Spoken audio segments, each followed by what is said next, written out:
My poor little children will one day live in a nation where they will not be judged by the color of their skin, but by the content of their character. Segregation tomorrow and segregation forever. Very serious.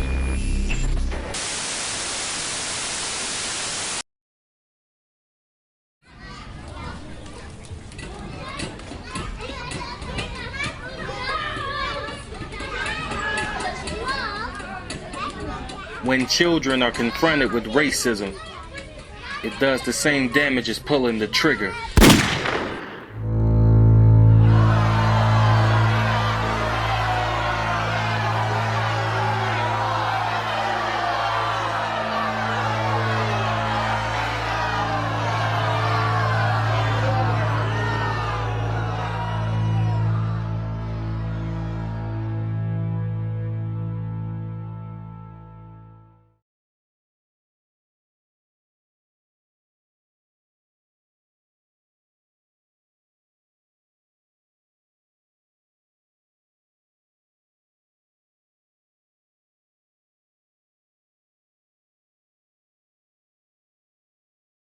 At Valdosta State University, Dr. Richard has researched students' first encounters with race. Hundreds of students wrote of their experiences through narratives. The purpose is to share those narratives with the people. For the production of this film, we asked students and faculty of VSU to read and dramatize the narratives. The stories you are about to hear are read by actors, but are 100% true.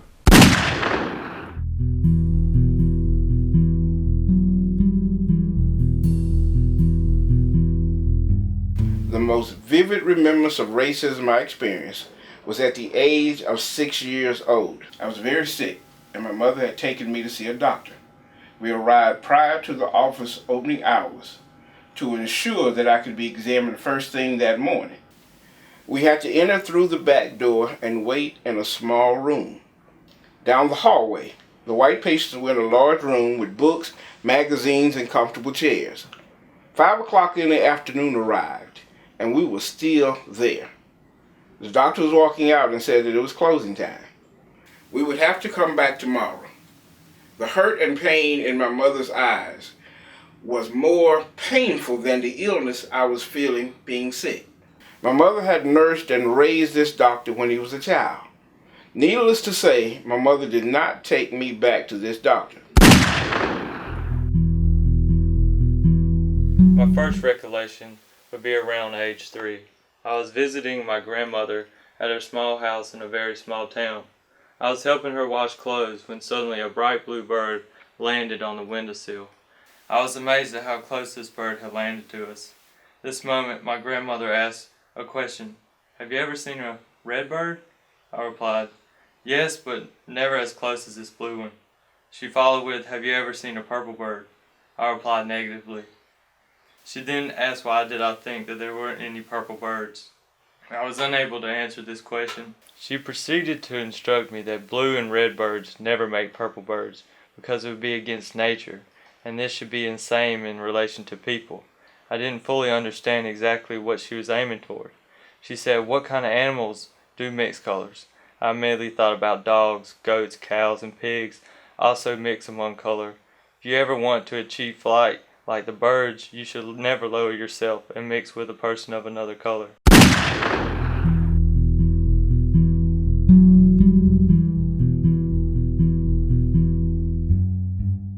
This particular day, my dad seemed disturbed about everything, more so than usual. He was sitting there, a wife beater on, a pair of faded denim shorts with a bunch of papers in his hand. He looked so disheveled. I remember feeling concerned that he was either losing his mind or he was about to blow up on us. Either was feasible, but he didn't. Instead, he cried. My dad, who was a hulk of a man, easily 6'5", about 265 pounds, sat in front of me with tears pouring down his face, and I had no idea why. He asked my brother and me what our names were. We replied Ryan and Megan, respectively. Then he asked us, "Why do you think your mother and I named you those names?" My big brother and I were at a loss, so we stayed silent. After a few seconds, my father began to explain to us that our names were racially ambiguous on paper for things like job applications, college applications, pretty much any type of application, by virtue of our whitewashed, ethnically identifiable names. He told us that by doing this, no one could take away an opportunity we had earned based off the color of our skin. I used to get picked on a lot because it was a white girl name. I used to feel bad about being too white. I read a lot of books. I enunciated when I spoke. My father was fair and I only hung out with white kids. But I never really understood what that meant until that day. I learned that I had to appear more educated, more Anglo, and less like the brown-skinned girl I actually was in order to succeed in America.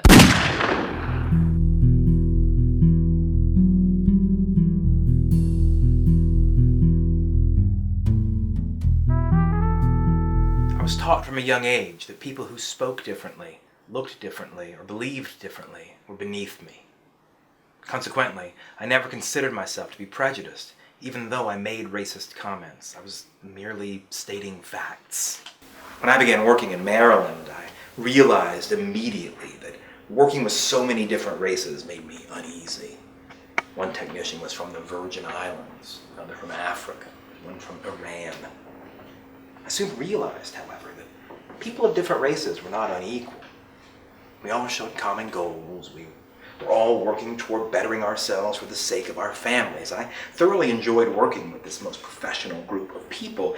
After my enlightening experience in Maryland, returning to work in the South was a real eye-opener.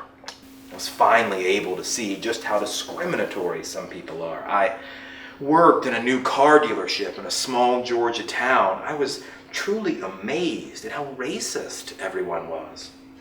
The dealership would continuously advertise for technicians. Good, dependable ones were hard to find. The dealership, unfortunately, would not give a non-white a chance. Whether the person was qualified or not, the service manager would throw his application in the trash can after he left. The dealership would continuously advertise for technicians. Good, dependable ones were hard to find. The dealership, unfortunately, would not give a non-white a chance, though whether the person was qualified or not. The service manager would throw his application in the trash can after he left. To no avail, I told the service manager that he should consider qualifications, not race. I would no longer tolerate working in this environment, so I quit and went back to school. I was socialized in a racially charged environment. My prejudice, consequently, was a result of the thoughts and beliefs instilled in me since early childhood. Fortunately for me, I left this shallow world and learned how enriching cultural diversity could be. I remember going into elementary school. My mom and I went to the school to meet my teacher, and we finally got to the classroom after walking up and down the halls forever. And my mom read the teacher's name on the door, and it was Miss Mathis. And at first she seemed kind of iffy about the whole thing, but she never said anything about it. We went to the classroom and met the teacher, and once I introduced myself, I went and played with the other kids, and my mom just asked the basic questions of what I would need for class and things like that. And on the ride home, the ride was kind of awkward, and, because I was excited, so I kept talking about all the things I was excited about for class and how nice my teacher was, and my mom didn't really say anything, so I just kind of stopped talking. And then once I got home, I just went to play and watch TV, and my parents were cooking dinner. I heard my mom tell my dad that my teacher was black. My dad then asked my mom if my teacher sounded as if she knew what she was talking about. My mom replied that I took a liking to her as soon as I walked in the door, and that they would just have to give her a chance. I thought nothing else of it and continued to watch TV. And as I think back on this experience, I am proud of my parents. Considering that I am from a small southern town, I'm glad that my parents did not raise me to be racist.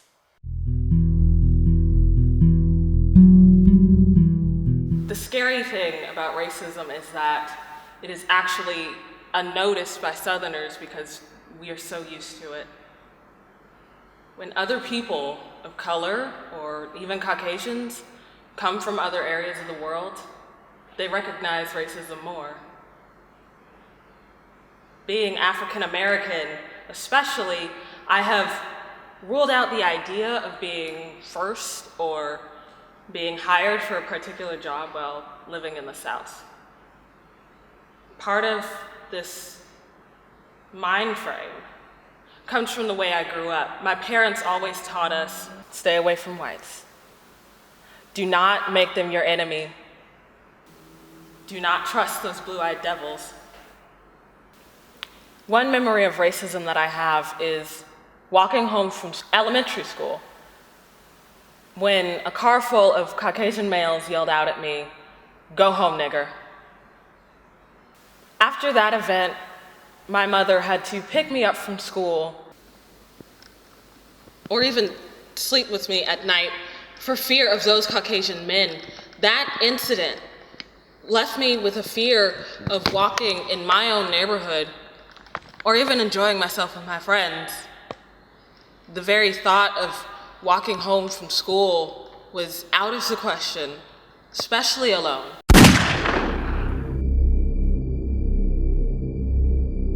People are frustrated with race. People are asking why? My narratives tell us why. Racism would disappear if parents eliminated, racial behavior and racial propaganda from their own lives. When children are confronted with racism, it does the same damage as pulling the trigger.